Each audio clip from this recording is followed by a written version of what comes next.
Hey, what's up? It's your boy Tuhu. It's already been a month into the game, so there's probably another video like this out there, but in case there isn't yet, here's how to min-max your account in Goddess of Victory, Nikke. First up, to get started, reroll. Nikke has a straightforward meta and, of course, top tier characters go with it, so if you are a free-to-play, rerolling is highly recommended. From what I understand, though, the rerolling process is pretty annoying, since you have to use salted emails to do it or something like that, and some of the top tiers are part of a group called pilgrims in this game that have an intentionally lower chance to get pulled compared to all the other SSRs, at least when you first start out before you unlock the whole wishing list thing as part of the standard banner. And that's on top of the fact that there are about like 44 starting SSRs that you could possibly pull from, so it's best if you use an emulator, preferably one that has a forced landscape mode built into it like LD Player for example, which I'll explain why you want that in more detail later, and multi-instance it to get a lot of rerolls going at once. Leader is the most important one that you're looking for. She's the undisputed top tier for now, followed by most of the pilgrims except maybe Isabel.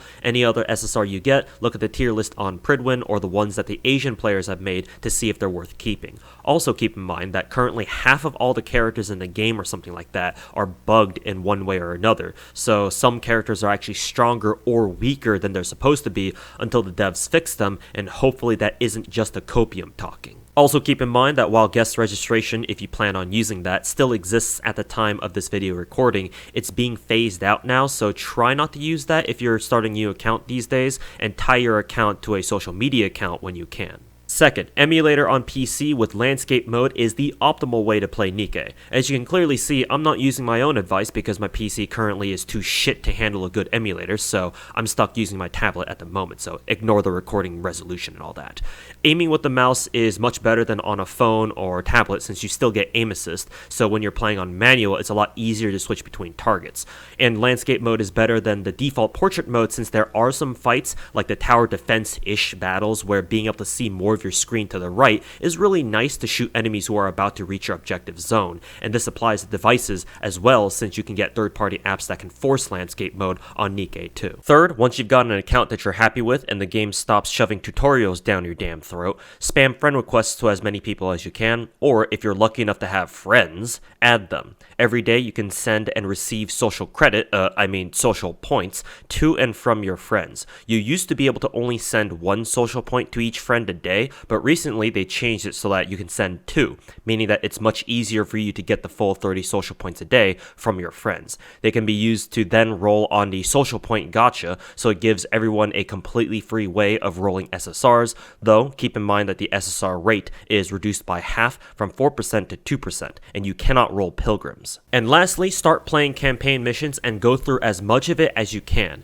A lot of the game's content is locked behind campaign progress, and since there are things like Simulation Room and the manufacturer-specific tribe towers that either refresh the rewards or rotate every day, the faster you go through campaign and unlock them, the faster you'll unlock that extra content and do them for the rewards. Additionally, since this video is made within the first month or so of the game's release, there is a starting event called Day by Day that gives additional quests and rewards, including a free Parvati, who's a solid SSR and will save you from having to worry about rerolling for her in case you wanted to start with her specifically, assuming of course that you're willing to wait until you've done like 70 missions or so in that day-by-day event first. That's it for the advice on getting started on Nikke. Now let's move on to how to continue min-maxing once you've gotten past the beginning of the game. Remember that Nikke is more of an idle game, not idle, idle. IDLE, because you don't actively farm for materials or in-game currency. Instead, the outpost defense thing is your main source of mats. It gives you credits,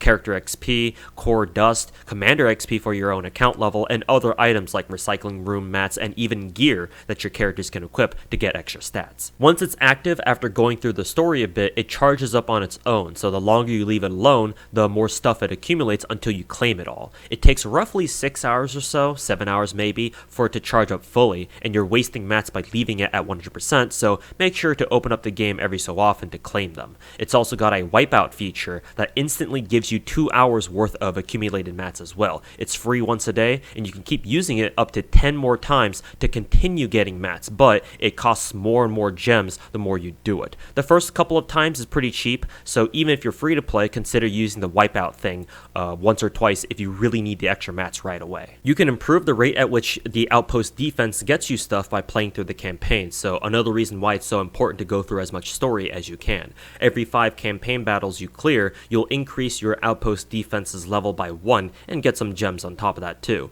And the higher your outpost level, the better stuff and more stuff it'll give you, notably better gear. You can further improve the rate at which outpost defense gets stuff by doing Tactics Academy missions, which just require you to have a certain character and credits to do them at first. But starting with the second set of missions, you'll also need to put up specific buildings in your outpost area, anywhere with a plus sign over a plot of land. You need to first find the blueprints for those buildings that the Tactics Academy needs, scattered throughout the campaign chapters, and the game will tell you which chapter you can find those blueprints in, so again, even more of a reason to go through as much campaign as you can.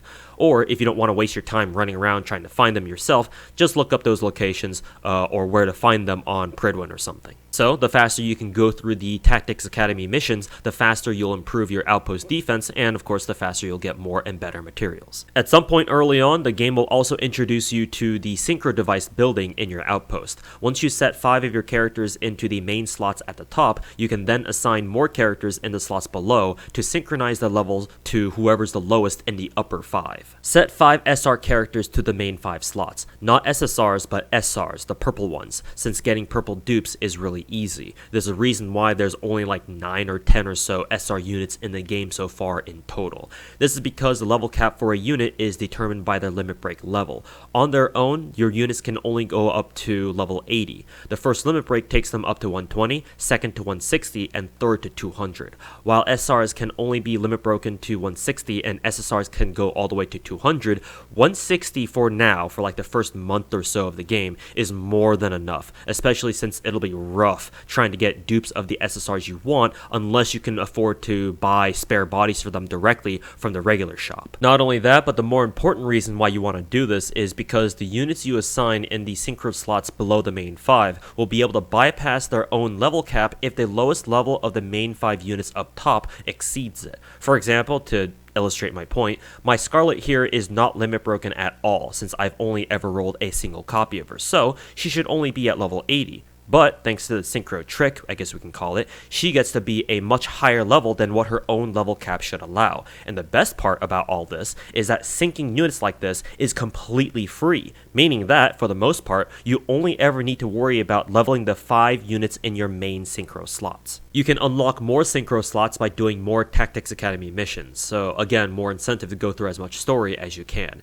You can get up to 20 synchro slots for free as of this video recording. There are more slots that you can buy with gems, but they cost 500 gems a pop, so I wouldn't personally recommend it unless you really need those extra slots, or you feel like it anyway, or you're just a big fat freaking whale. And that's really about it. Like I said, Nikke is pretty much an idle game, so getting to the point where you're min-maxing it as best you can shouldn't be hard. In fact, once you've unlocked all the Tribe Tower stuff, Simulation Room, and Interception in Arc, you can start taking it easy on your campaign progress and go at your own pace. In fact, if you keep rushing main story even after this point, you'll get stat walled sooner or later and be forced to slow down either way anyway. So, once you've unlocked everything, all you need to do is wait for your outpost to pile up mats, claim them, use the XP to level up the characters on your synchro device, wait for Shift Up to fix all the goddamn bugs in January or whenever they said they're gonna fix them, and do the events that come out in the meantime. Alrighty, so I'm gonna take you through the game's UI, so we'll break it down piece by piece so you guys know where to go to do this and that. Alright, so starting from the top right, going counterclockwise, we've got the 3 buttons up here. Here's your notice, the notification stuff. Here is where you can find all the events. This is also where you go to redeem CD keys or codes that you might get your hands on at some point. Here's also some in-game news for the game system stuff. Here's also where you find your daily mail. This is where, now that we have PvP, this is where you get your daily PvP rewards after you do your PvP matches, of course. And also this is where you find your game systems, game settings and all that. When you first install the game, the screen shake option here will be on by default. I would suggest turn it off because apparently the screen shake actually causes your characters to miss a couple of their shots. So yeah, turn it off just to make sure that that doesn't happen. Max out your aim assist because you might as well. It's a gacha game. Nobody cares about skill. And if you happen to find that your camera always pans back to a certain character of yours when you have them on auto, this is why this setting right here, change Nikke's automatically during auto combat. I set that to never because there are some characters that I would just rather see, obviously. So set that to never if you like. So yeah, those are the options. Account is your account settings, stuff like social media binding and stuff like that. Lobby is where you change which characters you see on your lobby screen. Obviously, you can set up to 5. You can also set, instead of characters, you can also set like certain story scenes that you unlock by going through the story, of course. So in case you want to see this girl, forget her name, I only know her as Modernia now. That's how you do it. Now below the top right functions or the settings, you got your daily missions here, or your dailies, weeklies, main, and challenges. So come up here to see what those are.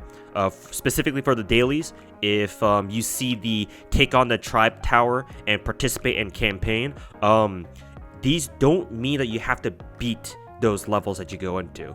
All they care about is, oh, you just enter a campaign fight, or you just enter a tribe tower floor. You don't actually have to beat them in order to get credit for these dailies, so that's good in case you go through story or go through tribe tower as fast as you can, but you eventually reach a point where your teams are just not strong enough to beat them at the moment, right? So don't need to worry about, you don't need to worry about, I rushed through story or I rushed through tribe tower too fast, so I can't beat the next stage. You don't need to worry about that when it comes to dailies.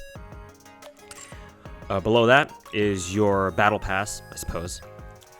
And this is $20, I think. One of like 2 or 3, I think. 2 for sure. But yeah, this battle pass gets you a skin. That's mainly what you're getting it for, the skin at the very end. It also gets you some standard vouchers and some gold molds. So in case you're interested, you can go ahead and buy that. It works just like Genshin's battle pass, the Gnosis thingy. If you guys play Genshin and are familiar with that, do missions every day to accumulate points so you can climb the tiers. Same thing. So friends here, as you can see, you can have up to 30 friends. This is how you send and receive the social points that I explained earlier in the video, like this. And finally, your union, which is basically like your guild or your club, right? You can join unions with other commanders, with other players, and yeah. Just like other games, a lot of other gachas anyway, that offer a sort of guild or club system within them. You can create your own, but at a cost. I think it costs like, what, 500 gems or so. But you can make your own unions if you'd like. I believe initially they start out with only 20 slots, but the more your union levels up, like for example mine is at level 3 at the moment, you will unlock more union slot members, so you can accept more people. Currently, there is no union raids. I believe the devs have already stated that they plan on implementing them at some point, because presumably that's how we're going to get union shop currency. Which we'll go into later again, I guess, where you can buy stuff like this. So at the moment we don't have it. At the moment we don't have it available though. So I'm gonna assume it's on its way. And finally, we have the shooting range. It's kind of like it's kind of what you expect. It's a mode where you can just put in your strongest characters and see how well they do. See how high of a score they can rack up against bots, basically. I mean, technically all the enemies in the game are already bots, but you get the idea. The enemies will actually fight back, but they only do like 1 damage. So you don't need to worry about bringing like medic characters or anything like that. All you need to worry about is just, like I said, throwing in your best characters and just go as hard as you can and see how high of a score you can get. Alright, now moving into the ARC button. This is where you find your extra content, where you can go farm for mats, I guess, at least for some of these things. So starting from the top, you got your Lost Sector. Lost Sector is a little extra puzzly game mode where you have to go around with one team, and you find like assistant robots or something like that in the later ones, and using them you have to go around solving these puzzles and stuff like that, and you can find extra rewards in there, like extra recruit vouchers and stuff like that, extra gems. So yeah, these are also, Lost Sector is also how you unlock these additional cubes. For example, the Assault Cube, the Onslaught Cube, the Resilience Cube. These things give your certain characters, the ones that you actually have to slot into them, extra stats or extra effects. For example, the Assault Cube here, its main effect is it increases accuracy. I believe hit rate is accuracy in this game. And so I've got 2 characters currently assigned to it. You can also level up these cubes if you have the currency for them, their batteries, I guess. Currently, the Union shop is meant to be where we get the cube batteries, so we can level them up. But obviously, we don't have Union raids yet, like I explained before. So we're still waiting on those. But yeah, the more you go through the lost sectors, the more cubes you will unlock. Currently, you can see I've only got like only half of them unlocked. And in order to unlock more Lost Sector chapters, or maps, I should say, you have to just go through the story, right? You can see the requirements there. Chapter 13, 24 boss stage completed. I haven't gotten that done yet, so obviously I can't access that right now. But that is the Lost Sector. Next up, we've got the Tribe Tower. Tribe Tower is basically like a little ladder, right? You just climb up and up and up. And the floors get progressively harder the higher up you go. Each floor will give you a reward for clearing it, obviously. So try to go as high up as you can, right? Take your time with that. That's the main tribe tower, though. There are also manufacturer or company-specific tribe towers where it's basically the same idea, but instead of just being able to use anybody you want, like you can for the main tribe tower, you can only use, as you might imagine, manufacturer-specific characters for each one. So, same idea, but more stuff to do, I guess, more rewards as well. Also, I should mention before I forget, by doing the manufacturer-specific tribe towers, part of the rewards are you get molds for the manufacturer-specific characters. You'll see that when we go into the inventory of sorts. But that is tribe tower. Arena is your PvP. So this PvP acts a lot like other PvPs you might see in other gacha games, Blue Archive, Azure Lane, stuff like that. Every day you can get up to 5 free PvP matches. You can do more if you'd like by paying. So it's kind of like Blue Archive in that sense, where in that game also you can pay for more PvP runs if you'd like. But yeah, this is where you do your PvP. Oh, didn't mean to go all the way out there. PvP is its own little thing. The gameplay is actually separate because they actually use the 3D chibi models for the PvP stuff. So it's not like standard gameplay or anything like that. It's its own separate thing. Anyways, this is the Interception. Basically, these are like mini raid bosses or solo raid bosses, I should say, where you try to do as best you can. You try to get the highest score as you can, and that way you can get the best rewards. This is where you get your gear, right? If I can show that. So right here, the rewards. So the higher score you get, the better rewards you get. More equipment, upgrade chips, whatever these things are called, boost modules, and better gear. This is Interception again is where you get your gear to give to your characters, give them extra stats. And finally, Simulation Room, or Sim Room for short. This is where you get your skill level up materials, as you can see here. So how Sim Room works is when you enter in and select a difficulty level. There are three total floors, A, B, and C, as you can see here. Oh, sorry about that. And each floor has about 7 or 8 individual fights that you have to go through. And after each fight, the game will give you a reward, a buff reward, that you can pick from. Just one out of 3 possible. They come in 4 different shapes. Kind of weird, but you'll understand when you actually get in there. They come in triangle, square, circle, and diamond. And they also come in 3 different types: survival, attack, and strategic. And so the idea is that you try to link together 3 of the same shape, because that way Sim Room will give you a massive buff to your team's combat power. And you need those in order to tackle the last floor, the C floors of each difficulty. So try to link 3 shapes together, or 3 of the same shape together. You can even have 6 of the same shape, and that'll also count as well. And so yeah, the higher difficulty you have, the more rewards obviously you get, and the higher difficulty you clear, that means that you also get all the rewards for all the other floors as well. So for example, if I were to clear the 4th difficulty, I would get all the rewards for 3, 2, and 1 difficulties. So just need to go through them once. Oh, and before I forget, I should also add that sim room is the longest amount of time you'll be spending on any particular daily in this game. So yeah, prepare to be annoyed at sim room. All right, back out at the home screen. Let's go move on to campaign. Button beneath arc. Campaign is your main story in this game. You go through it just like a main quest in any other gacha game. You tap this button down here, it'll show you all the story chapters at a glance. So currently we have like up to 13, 14, 15, 18 chapters, which is a lot.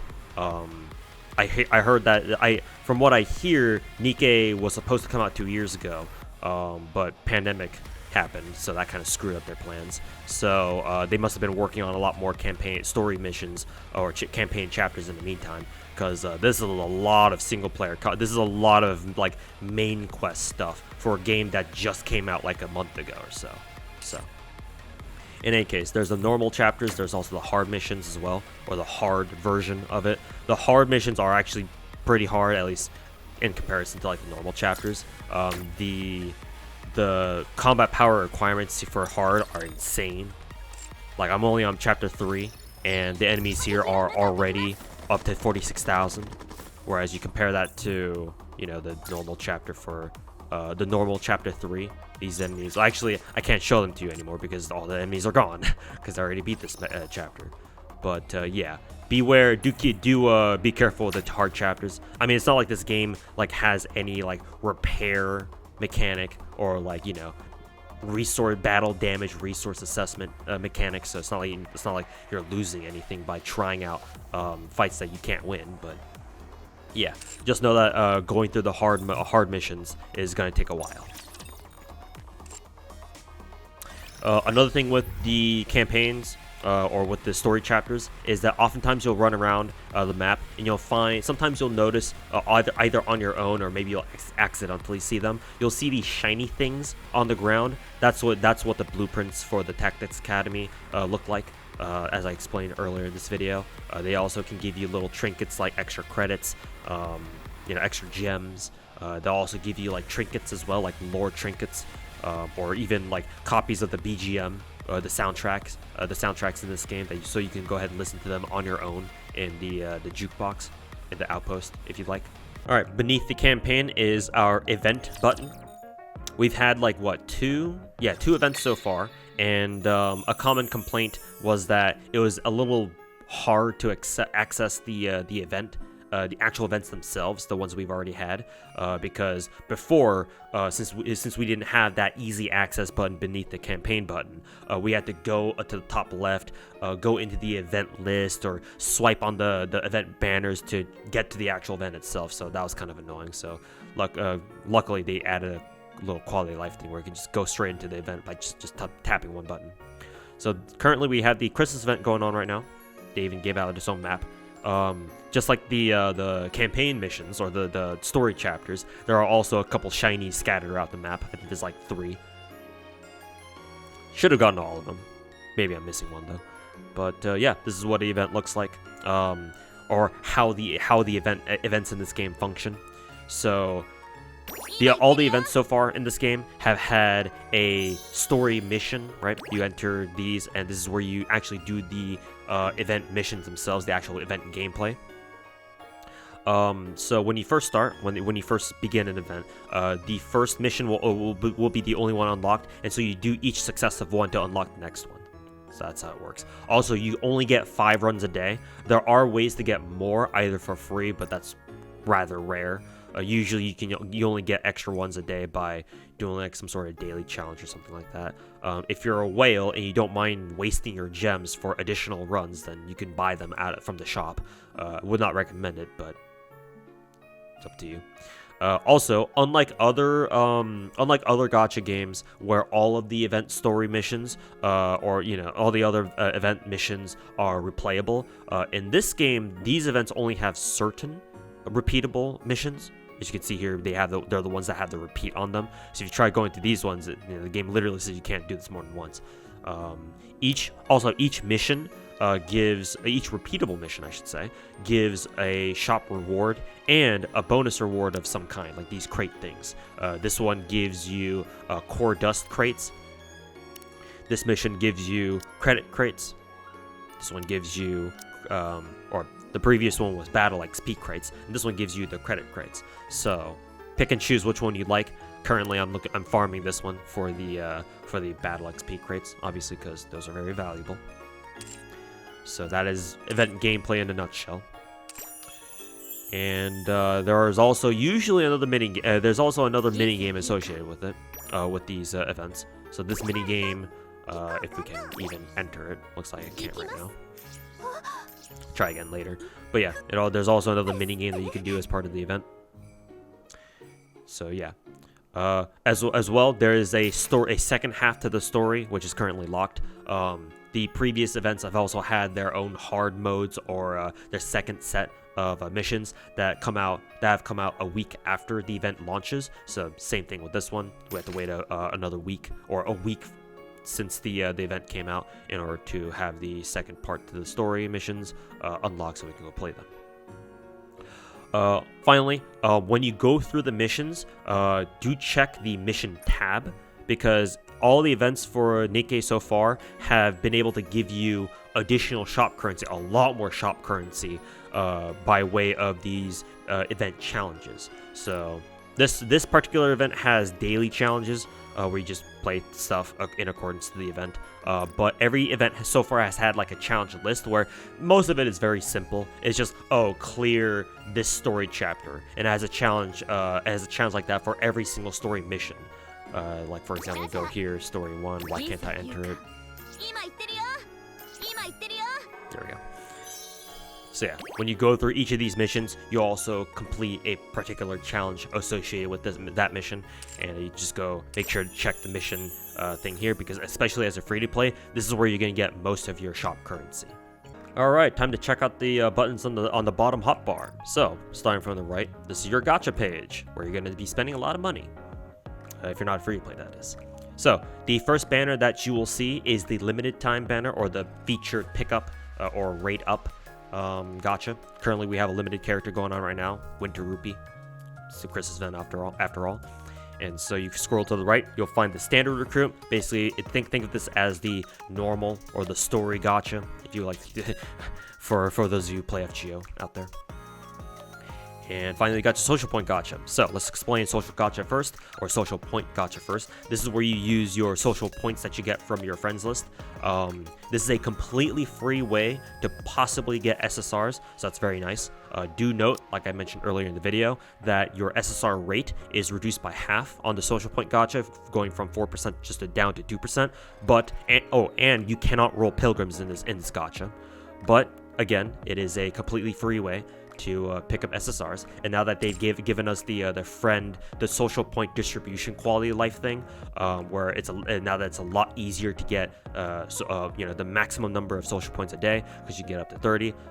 Now it should be very consistent, getting 30 social points a day, and so you can roll on social point gacha every like 3 or 4 days, depending on how many you have. So that is social point gacha. Standard gacha is, you just roll on this. There's no rate up. However, there is this thing called wish list, where after you roll on it like 4 times or so, the game will unlock this for you. And here you can actually pick and choose up to, not just up to, you have to pick 5 characters from each manufacturer or from each company. And only then will this wish list work. For example, if I were to take out, Freema, and I tried to confirm this wish list, and I tried to confirm it anyway, all of a sudden, nobody's on rate up anymore, right? The wish list isn't working. So you have to make sure to set 15 characters on wish list for the wish list thing to actually work. So this way you can reduce or you can greatly increase your chance of getting a particular character you want. More notes about the standard gacha here. You can only use if I can click on it properly, the standard recruit vouchers, the one in black and blue. for the standard gacha. You cannot use these on the limited gacha, as I can scroll on the left here, and you cannot use the advanced recruit vouchers on the standard gacha. Advanced recruit vouchers are only for limited gacha, and the standard vouchers are only for the standard banner. You can't use them, for the other gacha. It doesn't work like that, unfortunately. Let's see. Every time you do a multi using either gems or vouchers, so this does not apply to the social point gacha. But every time you roll the gem gachas, the game will give you one mileage ticket per roll. So you do a full multi, you get 10 mileage tickets. From the standard gacha, you get the silver mileage tickets. You can use those to pay for spare bodies, basically the limit break materials for specific characters. And in the limited gacha, you get the gold mileage tickets. The gold mileage tickets are exclusively to get, or it's the exclusive pity system of the game, or spark system, or whatever you want to call it. When you go to the common shop, I believe it's where it is. You pay 200 gold mileage tickets to pay for a copy of whoever's on limited rate up for this limited time gacha. The good thing about the gold mileage tickets is that they actually carry over. So if you guys play, for example, Blue Archive, right, where it also operates off the same notion of, you do a multi, you get recruitment points, and you get 200 of them. You can redeem them for a spark copy of whoever's on rate up, right? But unfortunately, in Blue Archive, you can't transfer those recruit points over between banners, because once a banner ends, the game automatically converts whatever recruitment points you have into like stupid old like crafting materials or something like that. In this case, for Nikke, that is not the case. This game will actually let you keep your gold mileage tickets and not touch them, and you can keep them to go into other banners. So if you get lucky, for example, if you're banking up gold mileage tickets like I am, and you get lucky and you manage to roll the rate up characters each time, then when you hit 200 gold mileage tickets and you don't want to feel like rolling gacha for them, you just want to get them right away, you can. So that's a very good perk of the gold mileage tickets in this game. And finally, one note about the gachas, as you can see, if you check the probability info, specifically for the pilgrims, you'll notice that the pilgrims here have a 0.0833% pull chance. If I were to disable the wish list here, for example, if I take off Rima again, and you check the probability info, so that the wish list is disabled, you go all the way down to the bottom here, the pilgrims will still have their same 0.0833 chance to be pulled individually, right? Let me go ahead and re-enable my wishing list so I don't forget about that later. And so if you go to limited gacha, you'll find that it is the exact same for the pilgrims here. Their pull chance, that is. Their pull chance always stays static no matter what. You may find some people who will say stuff like, "Oh, you have a higher chance to pull pilgrims in the limited gacha." Well, I mean, no, you won't. I guess it depends on how you look at it. I mean, in one way, technically they're not wrong, I guess. But the thing is that their pull chance is always going to be static no matter what. So you're always going to have the same probability, the same chance to pull a pilgrim, no matter which gacha you're pulling on. So just keep that in mind. Okay, moving on to the inventory. This is where you can see all the stuff that you have on your account. The game will default to the consumables. So the most important consumables here are the crates. So you guys have noticed before when I was going through the event missions, the event mission rewards from the repeatable missions or the repeatable quests. So you have three types of crates: resource crates, the core dust, as you just saw there, the battle data set, basically your XP, and your credit sets or your credit crates. The timers you see above them, or over each of the crate types, 24 hours, 12 hours, 8 hours, 2 hours, 1 hour, whatever, right?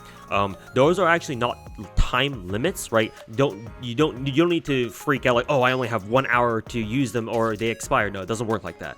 Basically, what the timers mean is if you go out to the home screen, right? Go to your outpost. So whatever the rate at which your outpost defense accumulates each of the type of resource, right? For example, I get 334 credits per minute and 3,071 XP per minute. That's the rate at which your crates will be redeemed when you activate them to use them, right? So what that means is, ideally, when you do get these crates, either by paying for them you get them through the packs in the cash shop, or you do like event missions or whatever, however you get them. What this means is, ideally, if you want to min-max them, you wait until you don't use them right away. Instead, you wait until you go as far as you can into the storage you can go before you hit like a stat wall, and you can't progress beyond that without leveling your characters up even further. That's when you use them, right? Because that way you're maximizing the amount of stuff you're getting from these crates, and you don't just use them all at once either, unless you really need all of them, of course. You only use what you need to get your characters barely above the combat level, or barely as strong as they need to be in order to get through a particular story chapter, a particular tribe tower, whatever, right? In case you care about that. So yeah, that's how you min-max those crates.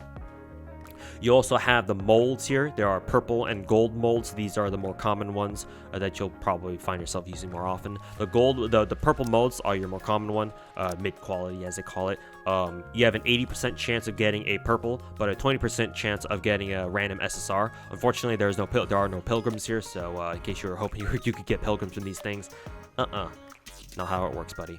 But if you get lucky, you might get a new SSR from the purple molds. So most of the time, you just get purple stuff. So these are the high quality molds, or the gold molds. Kind of a tongue twister.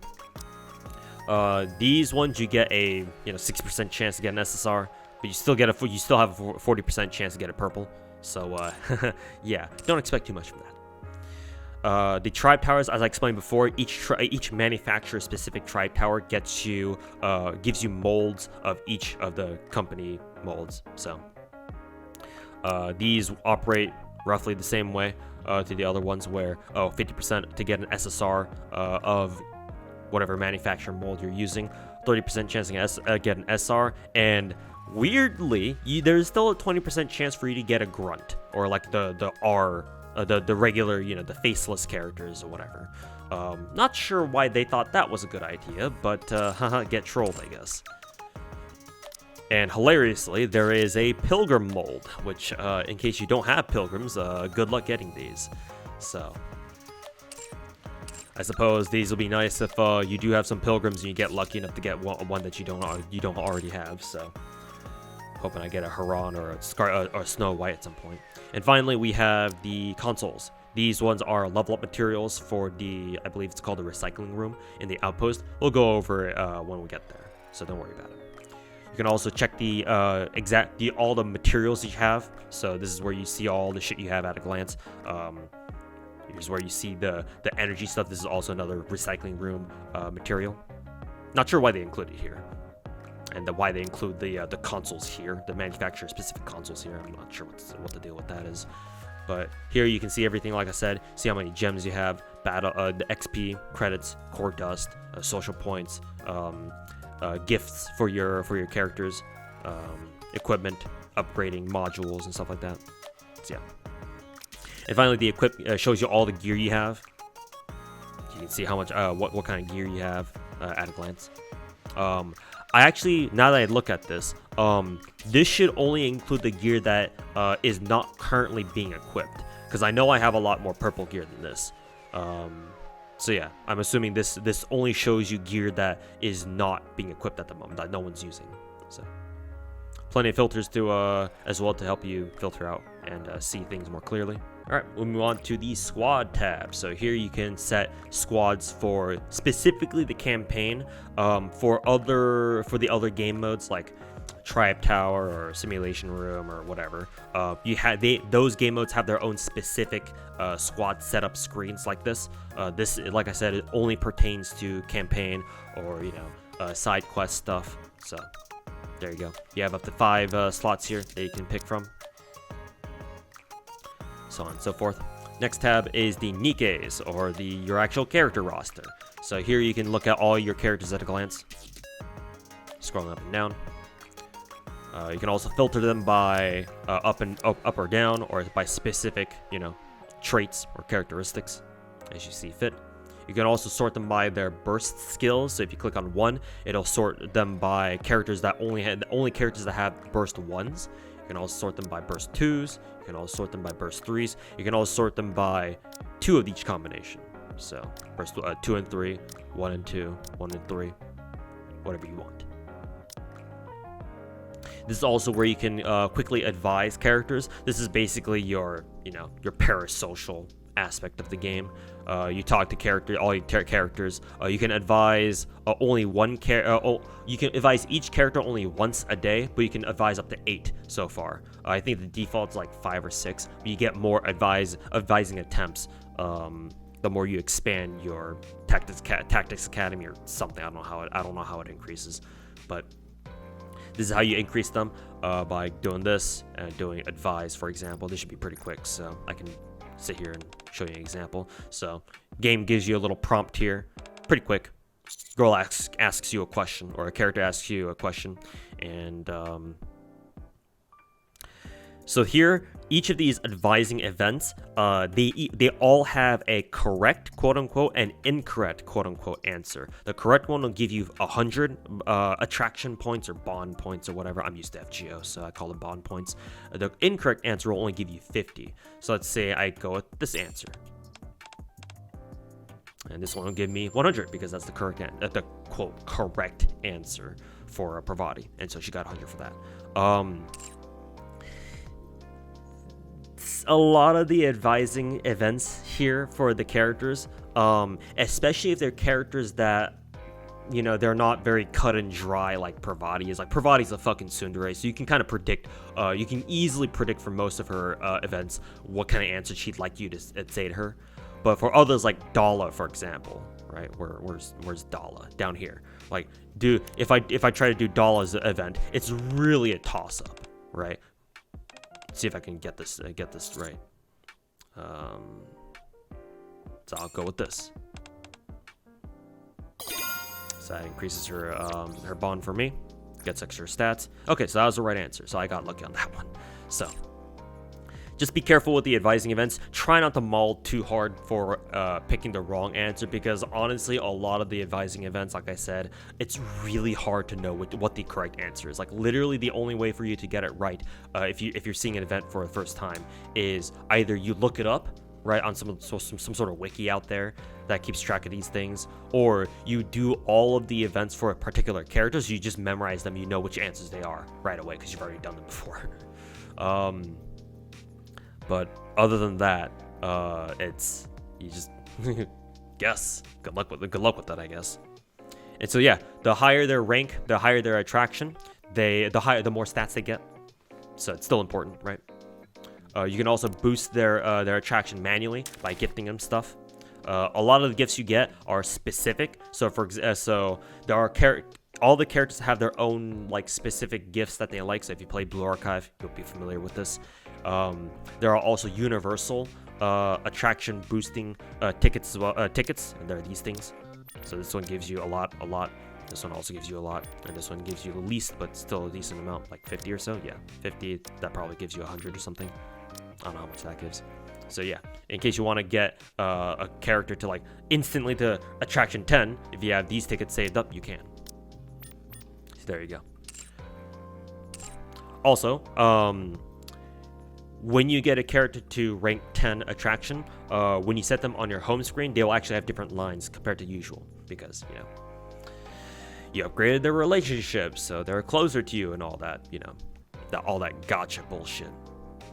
So that's how the attraction stuff works.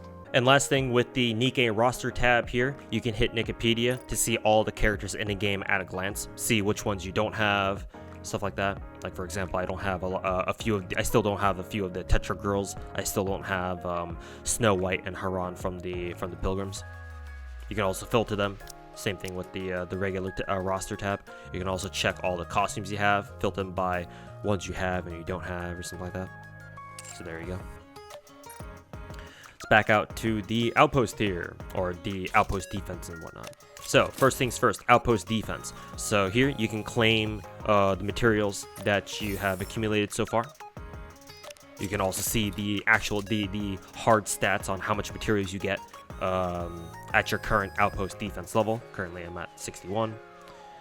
And this is where you can do your wipeout stuff. I've already done my free wipeout for today, but you can do this 10 times more. Each time, though, it takes gems, so do be careful with that. But doing it a couple times, like, you know, once or twice a day is fine in case you do need the extra resources. Especially useful if you're free to play and you have the extra gems and you don't mind using them to get a little bit of a head start, or more resources. So going to the outpost proper. In the outpost, there are a couple main buildings, right? This is your main base of sorts. Your most important building is the command center. Here's where you go in and find stuff about the game, right? Recollection, as you might imagine, gives you the story missions that or the story scenarios that you've already read through in the campaign. You can also see the brief encounters that are scattered around the buildings. I'll explain more about that later when we get to it. Lost relics. So I explained earlier that you can run around finding these shiny things on the ground when you run through the campaign chapters. This is where they collect them, or this is where you collect them. When you get all the shinies for all the trinkets for a particular set, the game will reward you with like 100 gems a pop or something. So there is a reason to collect all of them. They also are like lore tidbits about the game. So in case you're into like reading about game lore and shit like that, then this is perfect for you. So yeah, the game will also tell you where to get them as well. But yeah, keeps track of all your trinkets that you find around the story. Same thing with songs. You can also find soundtracks that you can listen to in the game. So like, for example, you click on that, start hearing the music. And same thing with the trinkets. You can also collect, when you collect more songs, you can also claim gem rewards for them. So like that. Set your jukebox. And finally, this is just basically another way to get to your advice screen. Easier just to go to home screen and then just click the Nikke roster tab and hit advice from there. But in case you want to go through it from here, you can. So that is the command center. Next building is the recycling center, or recycling room. This is where you give extra stats to your characters. The main module is the general research tab, where you feed it these things, these re-energy chips, or whatever they're called. And once you have 50, initially you only need 10, and then past like level 10 or something like that, you need like 50 or something. So gives everybody more HP. Little by little. It's not like much individually, but you know, the higher level they are, the more it accumulates and stuff like that. There are subcategories as well, or subsystems, I guess, because all the characters in the game are divided by both company or manufacturer and what type they are, what class they are. So you've got your classes up top: attackers, defenders, supporters. They all take their own chips as well, and they also give them extra stats, as you can see here. Same thing with the manufacturers or the companies. Same thing there. More, feed them more chips, level them up more, give them more stats. Pretty simple. Next up is the infrastructure core. Here you can find various chips that give you various perks. For example, this one gives me two extra free PvP matches. This one gets me all of my dispatches. This one gets me 2 more stamina to use on brief encounters and stuff like that. These are all passive, I believe. Unfortunately, the chips don't tell you what how to unlock them. It's just, I guess, it's just something you just unlock as you go, without really caring too much about them. But I believe every time you unlock a new chip, the game will, or the infrastructure core here will also reward you with more gold molds here. So do check back here every so often to see if you unlocked a new chip somehow. And if you have, make sure to claim your gold mold rewards. Here's your bulletin. This is your commissions, or your data, your commissions basically, or your logistics if you guys have played Girls Frontline. Very easy though. You only need to do them the game every day. The bulletin board will give you 1 full set of commissions or whatever, dispatches, and you only need to do them once. This is not like Azure Lane or Girls Frontline where you have to keep sending more and more. Like as soon as 1 commission or as soon as 1 logistics is done, you have to send them back out again. No, it's just one and done. You know, once you just need to do them 1 set per day. Once you've sent them out, just come back next day or come back next time or whatever to redeem them, and then send them out again for a new set. Or if you redeem them before daily reset hits, you just chill until daily reset happens and send them out again at that point. And then we got the synchro device. I've already explained this earlier in the video, so don't need to explain it again, I don't think. Basically, just have your 5 characters at the top. Thanks, here I am explaining it again anyway, because I am fake news. And you put the characters below them, and they all sync to whoever's the lowest level. You start with 20. You start with up to 20, or you start with 5, and you can unlock up to 20 total free slots. As you can see here, I've unlocked 2 of them though, to fit more event characters in there. And finally, this is your Tactics Academy. This is where you do classes and stuff. Basically, you just accumulate the credits, the characters as well, and the appropriate blueprints to build the appropriate buildings. And you go through them all, starting from Class A all the way up to Class I. And this is how you get your extra free synchro slots and other stuff, like improvements to your outpost defenses, like material accumulation rate and stuff like that. So those are the 5 main buildings, or 5 or 6 or so. And then lastly, you have the additional plots of land. You can build new structures here wherever there's a plot of land with a plus sign over it. And if you visit each individual building, you will find a little event that you can do. Basically just like a talking event, dialogue event, or whatever. Each week, you get 4 stamina, these battery things, and those denote how many of these brief encounters you can have. And each brief encounter you do rewards you like an attraction level or a bond level ticket that you can use to, manually raise the bond or attraction rank of whatever character you want. So there is a reason to do them. Moving on to the shop here. The free shop first, quote, free. Every day, or at least every time you reset this thing anyway. Let's see, let's try to reset it now. Okay, yeah, so it does give you more free stuff. I did not know that. I should probably learn that a long time ago. But yeah, the general shop is the first shop you have as part of the common shop. It'll always have 1 thing for free every day, and so you might as well get it. It's free.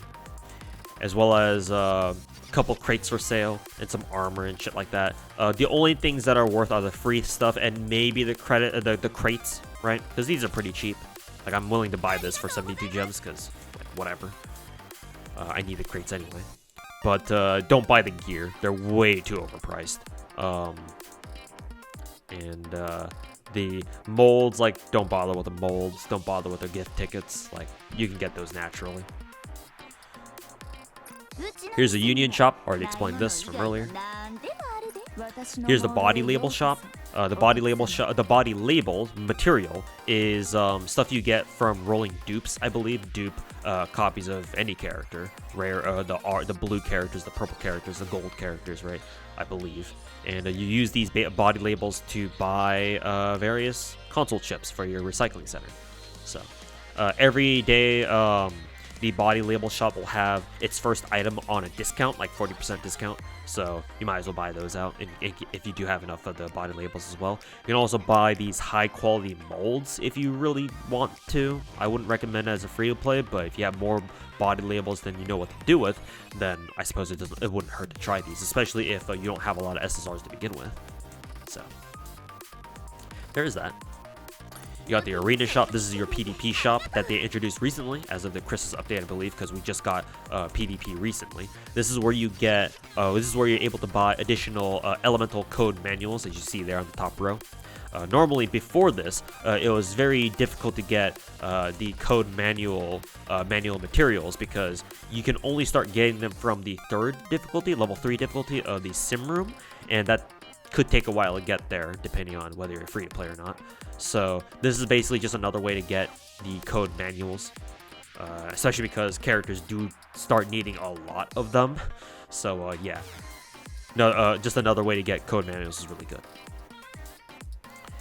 And finally, we got the mileage shop. I explained this earlier when I was talking about the mileage tickets in the gacha.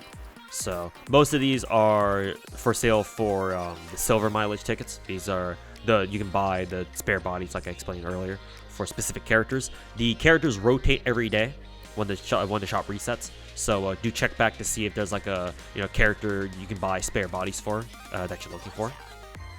Of note, the only pilgrim that shows up for a spare body purchase here in the mileage shop is Noah.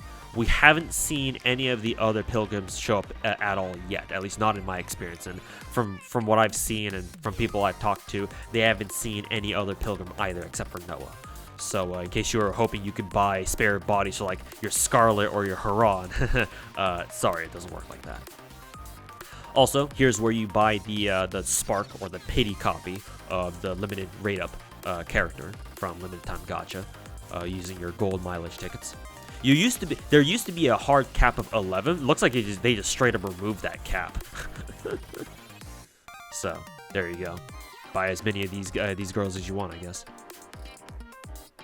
So that is the regular shop. And next up we have the cash shop, where you burn all your money. So this is where you buy all the packs, seasonal packs, material packs, and shit like that.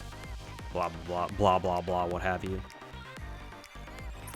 You've got your daily, your weekly, your monthly packs. You can really tell this is a South Korean game. You have your skin shop here. This is new because before this event, we hadn't had skins yet where you could just directly buy them, right, from just straight up cash. Excuse me. But now we have some seasonal skins.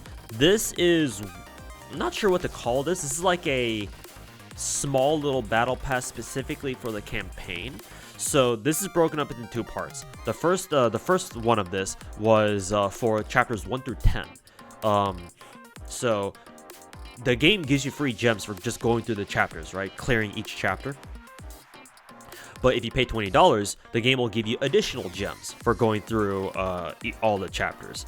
Technically speaking, since it says you can get up to 10,000 gems, technically speaking, this is worth it. But the fact that the game's trying to get you to pay to get more gems just by clearing story, I don't know, man. Kind of doesn't sit well with me.